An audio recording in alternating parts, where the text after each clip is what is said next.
everyone, and welcome to Days Out. And today we've got something a little bit different. Now, Cornwall is famous for very many things. Fine food, beautiful sea views, and of course, mining. So we've come here today to the China Clay Museum at Wheal Martyn. So, let's take a look around.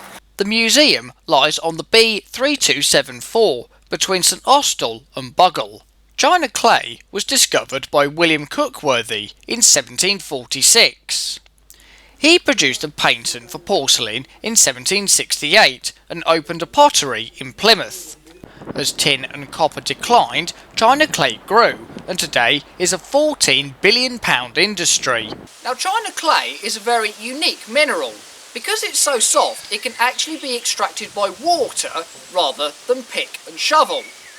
This was originally done through hillside streams, but later the water was compressed and using a monitor hose, such as this example, and the process is still used today. Wheal Martyn was started by Wheal Martyn in the 1820s, and by 1869 was producing 2,000 tonnes a year. Following Eliza's death in 1872, the mine was leased to various operators. Before the invention of the steam engine, water power was used. This example is the largest water wheel in Cornwall at 35 feet and was produced locally at the Charleston foundry in the 1880s. Now, the power from this water wheel to the pump was provided by flat rods, and the wheel remained in this form until its withdrawal in 1940. It was restored in 1976. Further up, the rods passed through a tunnel, this being the pump end. This unusual piece of masonry is called an angle bob and was used to change the direction of the rods. The first lease of Wheal Martyn was to the Mount Edgecombe estate from 1878 until the 1920s. In 1880, John Lovering arrived and made a number of modifications. The pits closed in 1931. Steam power eventually arrived in 1878. This is the Goom engine house, which was designed to bring slurry, sand and rock up from the pit. One of John Lovering's installations was this 18-foot water wheel in 1902. This drove a slurry pump and also a bucket lift, which gave access to the setting pits. Like the earlier water wheel, power to the slurry pump was transferred using a series of rods. And this is one of the setting pits. This is where the clay would have been thickened and dried on a sloped floor over a couple of days. Behind the setting pits are these, a mica drag, which date from the mid-19th century. Now, mica is a very fine sand, and water flowing through here would have been controlled by flaps with a drain provided underneath. To help move the mica around, a shiver was used, which is similar to a garden hoe. The excess slurry from the drags was sent to the bluing house. Passing through a wire mesh, the slurry was brushed with heather fixed to a water wheel. The name bluing house comes from the process of dyeing the clay blue. For an even quicker process of around 1 to 3 days, the clay was brought here to the pan kiln. Here, the clay was dried using heat from a furnace, and you can see the flues here in the floor, which has been exposed for visitors to see. For a longer process of drying of 2 to 3 months, the clay was sent to these much larger setting tanks. Once the clay had been dried, it was cut into blocks and brought here to the linhay, which could store up to 1,000 tonnes. From here, the blocks were distributed to customers, either via horse and cart, and in later years a lorry, or down to the coast at Charleston, where it was shipped around the world.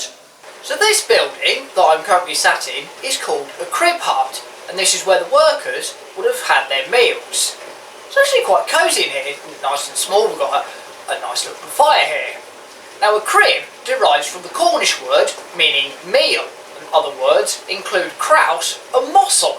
All of the waste produce was piled into spoil heaps, with each pile having its own incline railway. This crane was used to construct these and was restored in 2018. One transporter of China clay was the 4-foot 6-inch gauge Leamore tramway, represented by the signal box which came from Torreycombe. In 1823, a 4-foot 6-inch gauge tramway opened from Sutton Pool Harbour in Plymouth to Princetown. The upper section was later converted to standard gauge, becoming part of the GWR, with the remains of the tramway closing in 1900 and the track lifted in 1916. Lord Morley, who owned the land around Leamore, opened a railway in 1853, using the 4-foot 6-inch gauge and the southern section of the 1823 tramway. In 1856, Lord Morley secured access to Sutton Pool Harbour and built an incline at Torreycombe in 1858. 1899 saw the arrival of 2 Peckett 040 saddle tanks based at Torreycombe to work the northern section. The middle section was worked by inclines at Cannes and Torreycombe, whilst the lower section was horse-drawn, despite having a flat crossing over the GWR at Lara. The first closure was the upper section in 1910, followed by the Torreycombe incline in 1936, with the majority of the remaining network going in 1939. However, a short section from Marsh Mills to the Maddock Concrete Works in Plymouth did survive until 1960. This locomotive is Leamore No. 1, built for the Leamore Tramway by Peckett in 1899. She remained on the tramway until 1947, when she was stored at Torreycombe. Acquired by the Leamore Preservation Society in 1964, she came to Wheal Martyn in 1975. After the First World War, electricity replaced water and steam power, with each pit having its own supply. This generator was installed at the Fall Valley Works in 1928 and produced 500 volts DC. Also after the war, lorries such as this 1916 Peerless became the norm. Powered by a 40 horsepower engine, it was acquired by Perkin and Peters, being abandoned in 1928.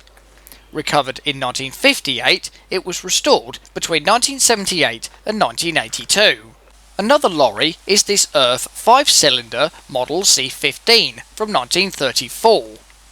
It was used by Patton Brothers of Ilminster and later the Heavy Haulage Transport Company at St Austell.